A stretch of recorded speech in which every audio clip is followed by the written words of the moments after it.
What's up, guys? It's your girl, Brittany, and welcome to another episode of Street Credit, a place where broke college students do not exist. I am excited to join you guys for another week. Y'all been sticking with me, y'all been rocking with me, and we are to that point where we're going to be dropping a video a week to make sure that you get the game, but it's not overloaded and you get it at your pace.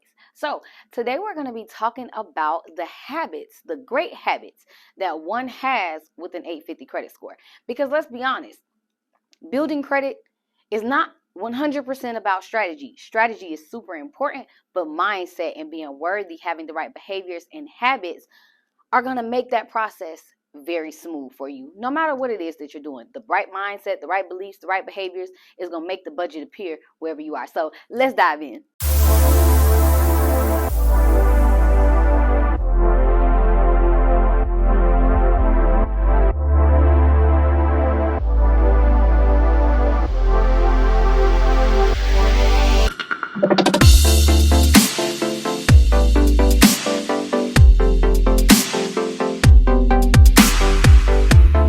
All right, y'all. So y'all know I got my notebook. I always have my notebook. Make sure we don't miss a point. So the first of 4 habits is going to be the way that they pay. Listen, payment history is crucial because it's really like a relationship, right? If someone is doing something that you like, you're going to kind of stick around because you're going to be like, you know what, I like how you make me feel. I like how you treat me, right? You're going to reciprocate that energy where you have to look at payment history as a resume or a reputation for you in how you make moves. So someone with an 850 credit score has amazing payment history habits. Meaning, now that doesn't mean that they don't experience hardship or they don't experience trying times. What that means is that they're responsible enough to communicate and work with their creditors in that time. Now, when building a relationship, if you happen to piss your partner off, you would apologize, right?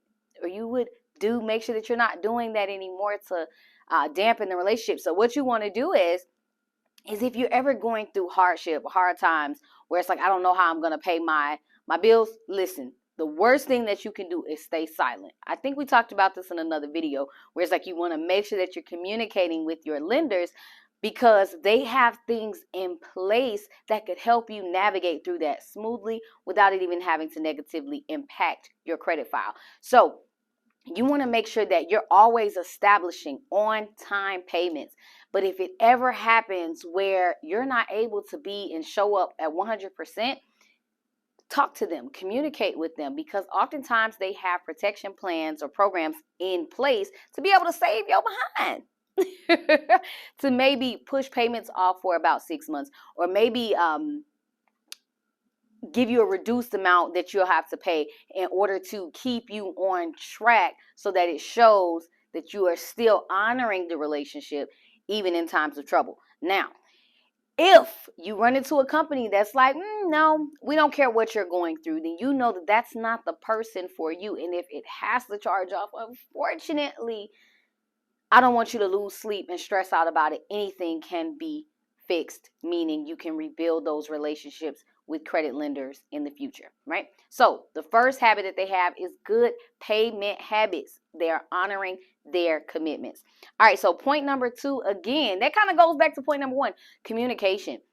Not only communicating with them when there's times of trouble, but also taking preventative measures, finding out, do they have any protection programs in place to help you so that you know in advance. Having that communication up front before there's a problem lets you know whether or not this is going to be the lender that's going to work for you, because again, life happens. So you want to know, does that partner have your back, or are they only thinking about themselves? So you want to have that conversation and that type of communication up front before you start really building that relationship with them.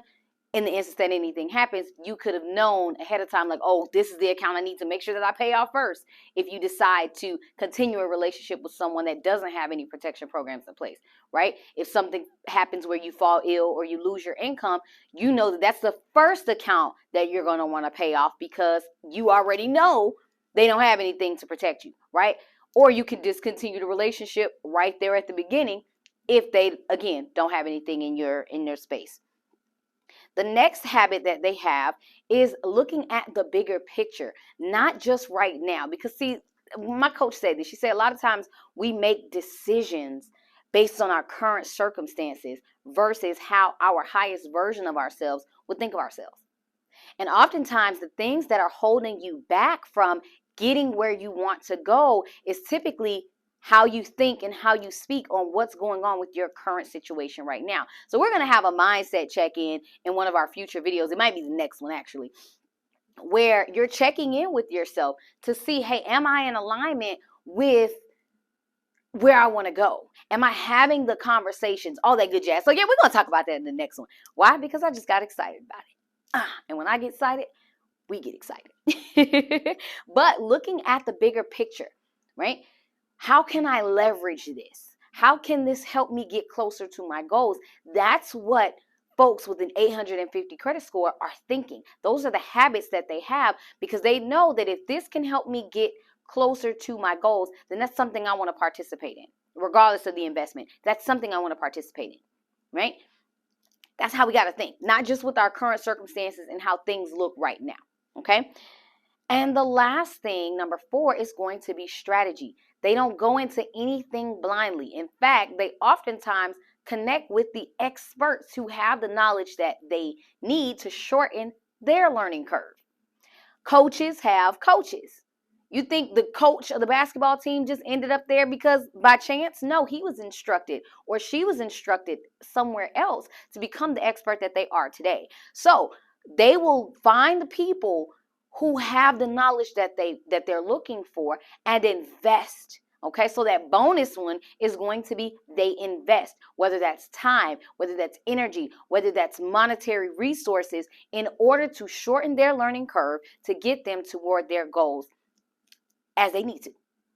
So, speaking of experts, we're going to be having our college credit challenge taking off for Financial Literacy Month. I am super stoked about that because that's where we're going to be starting to take this stuff that we get from YouTube and actually put it into a roadmap. Have you ever said, you know what, if I just knew how to do it, if I just had the blueprint, man, if I could just get the exact guidance, I would be set free. Well, if that's the case, I need to see you at the free challenge. Hit the description box because we're gonna have a link where you can go ahead and put your name on the list and get excited, get prepped because it's time to fill and close those gaps from what's keeping us away from our goals. And in essence of finance, that's never going to be a problem. That's never going to be an issue. Why? Because we're learning how to build and leverage it on this channel. So I'm super excited. I will see you April 3rd through the 5th. We're going to be doing the College Credit Challenge to make sure that you get the credit information that you maybe not have learned at your university yet. So I will see you guys on our next video where we're going to do a mindset deep dive to kind of check in with ourselves. And in the meantime, start working on those habits. They look good on you. Bye.